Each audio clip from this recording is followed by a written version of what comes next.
Hello बच्चों, let's see the question. If two complementary angles are such that 2 times the measure of one is equals to 3 times the measure of the other, then find the measure of the larger angle. Let's write the key concept. What is the key concept? अब हम की concept की बात करते हैं. की concept basically होता है sum of angles of a complementary किसी भी कॉम्प्लीमेंट्री एंगल्स का जो समेशन होता है ऑफ कॉम्प्लीमेंट्री एंगल्स वो हमेशा 90 डिग्री होता है. ये हमारा की कंसेप्ट है. तो अगर मैं बेसिकली लेट से अगर मैं लिख लेता हूं, सपोज मेरा अगर पहला एंगल यहां पे मैं एक्स मान के चल रहा हूं, लेट द एंगल, तो कॉम्प्लीमेंट्री एंगल जो होगा हमारा लेट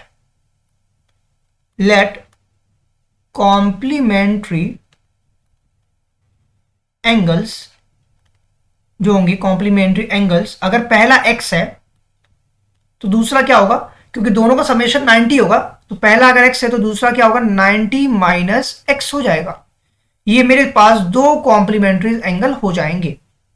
अब हमें क्या पता है, क्वेश्चन कह रहा है टू कॉम्प्लीमेंट्री एंगल इस तरीके से है कि 2 times the measure of one.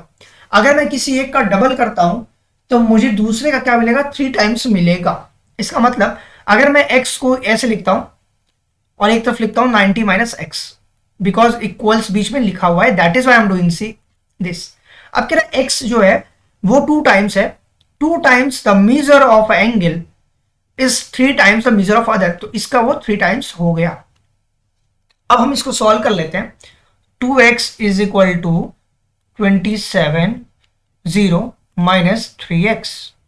अब 3x इधर आएगा तो 3 और 2 मिल जाएंगे, 5x बन जाएंगे, is equal to 270 degree. Therefore आप लिख सकते हो क्या, the value of x will become 270 divided by 5. Cancel out, 5 बन जा 5, 5 5 25, 5 4 जा 20. तो आपकी जो x की वैल्यू आ रही है वो 54 डिग्री आ रही है. ना अगर x 54 है तो पहला एंगल क्या होगा आपका x हो जाएगा. देयरफॉर जो सेकेंड एंगल होगा आप लिख सकते हो फर्स्ट एंगल आपका 54 हो गया. तो सेकेंड एंगल क्या होगा, सेकेंड एंगल वो 90 माइनस 54 होगा. अब 90 minus 54 what become 36 degree.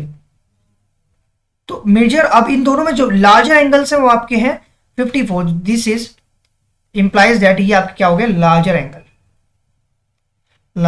Angles वो आपकी ये हो गई. तो आप इस तरीके से क्वेश्चंस को सॉल्व अप करते हैं. Basically we have to just 90 minus X किया and just because of this we can approach to our solution. I hope this is clear to you all. Thank you very much for watching this video.